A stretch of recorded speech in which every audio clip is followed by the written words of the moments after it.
రాజసూయ మహాయాగం పూర్తయిపోయిన తర్వాత వేదవ్యాస భగవానుడు ఒకసారి ఇంద్రప్రస్థ నగరానికి విచ్చేశాడు.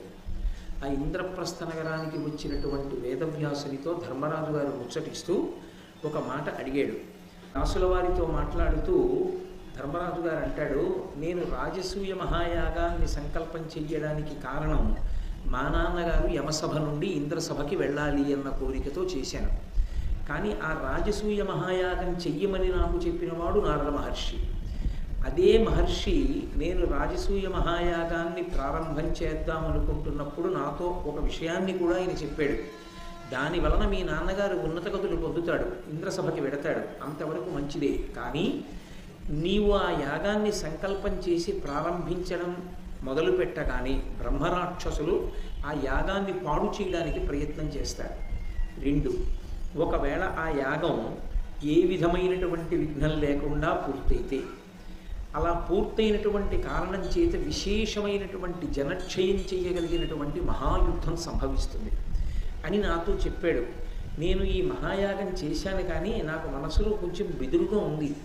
దీని వలన ఉత్పాతములు సంభవిస్తాయి, మహాయుద్ధం సంభవిస్తుందని నేను భయపడుతున్నాను. నేను యాగం చేశాను కాబట్టి అటువంటి మహాయుద్ధం జరిగితే ఆ యుద్ధానికి జనక్షయానికి నేనే కారకుణ్ణి కూడా అవుతాను. అలాగని భయపడి మానేయడానికి ఒక కొడుకుగా నా కర్తవ్యం నాకుంది, తండ్రిని ఉన్నతగతులకు పంపించాలి. పైగా ధౌమ్యాది పురోహితులు ఒక మాట అన్నారు, నువ్వు ఆ యాగాన్ని చేసిన కారణం చేత ప్రజలకు ఉన్న దోషములు తొలగిపోతాయన్నారు. కాబట్టి నేను ఆ యాగం చేశాను. కానీ నారద మహర్షి చెప్పినటువంటి మాట యొక్క ఫలితం నాకు ఆ యాగ పరిసమాప్తి ఎందే కనపడింది. ఆ సమయంలో శిశుపాలుని యొక్క వధ జరిగింది సభలో. అగ్రపూజ నేను కృష్ణుడికి చేశాను. నా మనసులో శిశుపాల వధ జరగాలనేటటువంటి ఉద్దేశ్యం లేదు. నాకు ఆ ఉద్దేశ్యం లేకపోయినా కృష్ణ భగవానుడికి అగ్రపూజ జరుగుతున్నటువంటి సమయంలో అనుషంగికంగా అనుకోని విధంగా శిశుపాల వధ జరిగిపోయింది. అక్కడతో అయిపోయింది ఆ ఉత్పాతం. ఇక దానికన్నా ఇంకా పెద్ద గొడవలు ఏమైనా అవుతాయా? ఇంకా పెద్ద యుద్ధం ఏమైనా జరుగుతుందా? ఇంకా జనక్షయం జరుగుతుందా? ఇక్కడతో అయిపోయిందా అని అడిగాడు వ్యాసుడిని.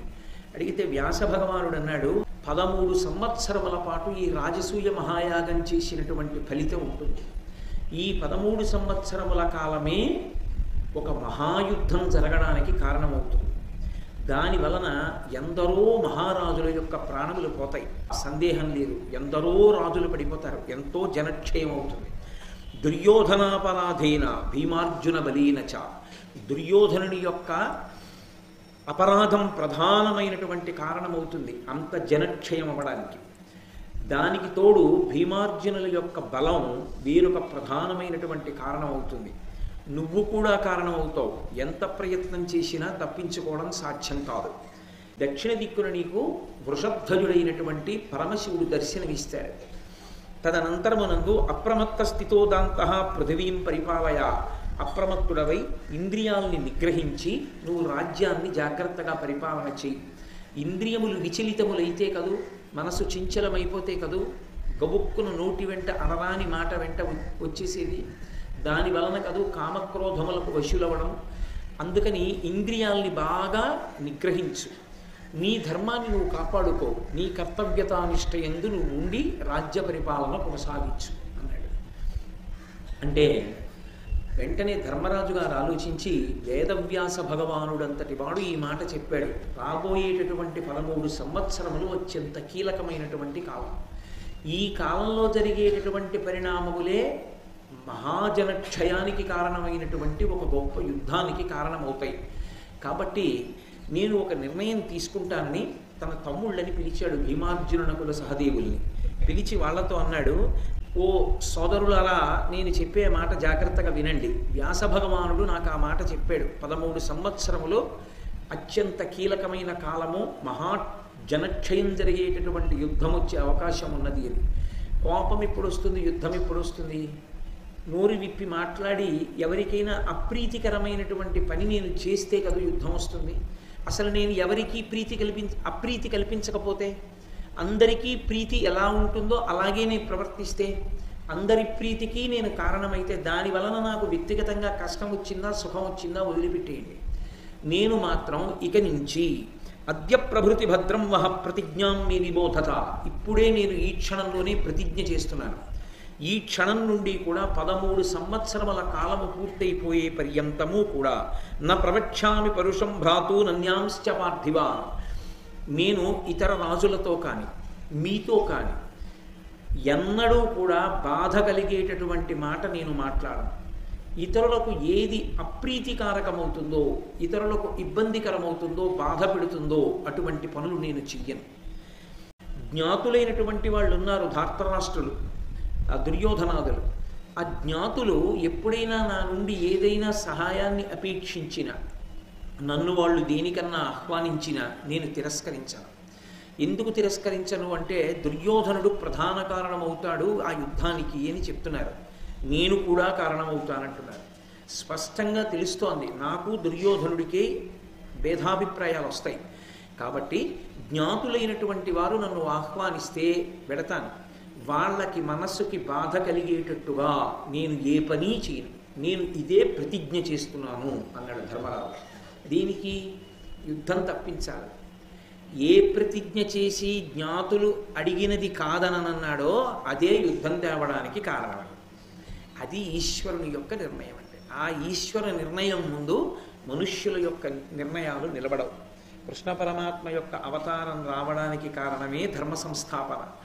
అయినప్పుడు భూమి మీద అధర్మం పెరిగిపోతే ధర్మ సంస్థాపనకి అంతమంది రాక్షసుల యొక్క సంహారం జరగకుండా, అంతమంది అధర్మాత్ములైనటువంటి వారు రాక్షసులు రాజుల యొక్క రూపంతో భూమి మీద ఉంటే వాళ్ళందరూ సంహరింపబడాలి అంటే కురుక్షేత్ర మహాసంగ్రామం జరగకుండా ఎలా ఉంటుంది? జరిగి తీరుతుంది. కాబట్టి ధర్మరాజు గారు ఏది ప్రతిజ్ఞ చేశాడో అదే కురుక్షేత్ర మహాసంగ్రామం జరగడానికి కారణమైంది. అందుకని ఒప్పుకున్నాడు. తమ్ముళ్ళు అన్నారు వెంటనే, తమేవ సమవర్తంత ధర్మరాజహితేరతాహ. అన్నయ్య, మేము నీ యొక్క హితాన్ని కోరేవాళ్ళం, నీ యొక్క మంచిని కోరుకునేవాళ్ళం. నువ్వు ఎవ్వరికీ అప్రీతికరంగా ప్రవర్తించను అని ప్రతిజ్ఞ చేశావు. మేము కూడా ప్రతిజ్ఞ చేస్తున్నాం. నువ్వు ఏం చేస్తే దానికి ఉడంబడతాం. మేము కూడా నువ్వు ఏది చేసినా కాదు అని అన్నాం. కాబట్టి మేము నిన్ను అనువర్తిస్తామన్నయ్య, ఇది మా ప్రతిజ్ఞ. అప్పుడు యుద్ధం రాకూడదన్న నీ కోరిక తీరుతుందేమో చూద్దాం, కాబట్టి అలా ఉంటామన్నయ్య అని వాళ్ళు ప్రతిజ్ఞ చేశారు. ఇది కారణం. ధర్మరాజు గారు ప్రధానంగా అది మాయాద్యూతమని తెలిసి, శకుని జూదమాడుతాడని తెలిసి, అక్కడికి వెడితే తాను సమస్త సంపదలు కోల్పోతానని తెలిసి, తన సంపదలన్నీ కోల్పోవడమే కాదు ద్రౌపదీదేవిని కూడా తాను పోగొట్టుకుంటాను పందెంలో అన్న విషయం కూడా ధర్మరాజు గారికి తెలుసు. యుద్ధం అంటూ వస్తే ప్రధానమైనటువంటి కారణం ఎక్కడి నుంచి రావాలి అంటే స్త్రీ శక్తిగానే రావాలి. శక్తి స్వరూపిణి అయోనిజగా వచ్చినటువంటి ద్రౌపదీదేవి దీనికి కారణం అవుతుంది అని తెలుసు. వ్యాస భగవానుడు చెప్పిన మాటలని పురస్కరించుకొని ధర్మరాజు గారు లెక్క పెట్టుకున్నాడు. అందుకే తక్కువ పరివారంతో ధౌమ్యుణ్ణి తీసుకుని, తమ్ముళ్ళని తీసుకుని, ద్రౌపదీదేవిని తీసుకుని తెలిసి హస్తినాపురానికి వెళ్ళాడు. జ్ఞాతులు పిలిస్తే నేను కాదనను, వాళ్ళ మనసు క్లేశ పెట్టను అని విదురుడు వచ్చడిగితే, అది మాయాద్యూతం అని నీకు తెలుసు కదా, నువ్వు ఎలా ధృతరాష్ట్రుడు పంపితే వచ్చావో కాదనలేక, అలా నేను కూడా కాదనలేక వస్తున్నాను అంటూ బయలుదేరాడు. ఆ బయలుదేరి వెళ్ళడం సంస్కృత మహాభారతంలో వేదవ్యాసుల వారు చూపించినటువంటి బలవంతమైనటువంటి కారణం, అత్యంత బలమైనటువంటి కారణం ఇది. ఆంధ్ర మహాభారతం దగ్గరికి వచ్చేటప్పటికి నన్నయ్య గారు ఆంధ్రీకరిస్తూ వ్యసనము యొక్క బలిమిగా చూపించారు.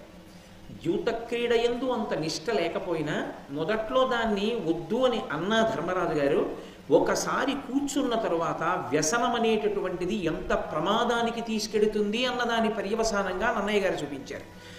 కాబట్టి ఇప్పుడు బయలుదేరి వాళ్ళందరూ హస్తినాపురానికి చేరుకున్నారు.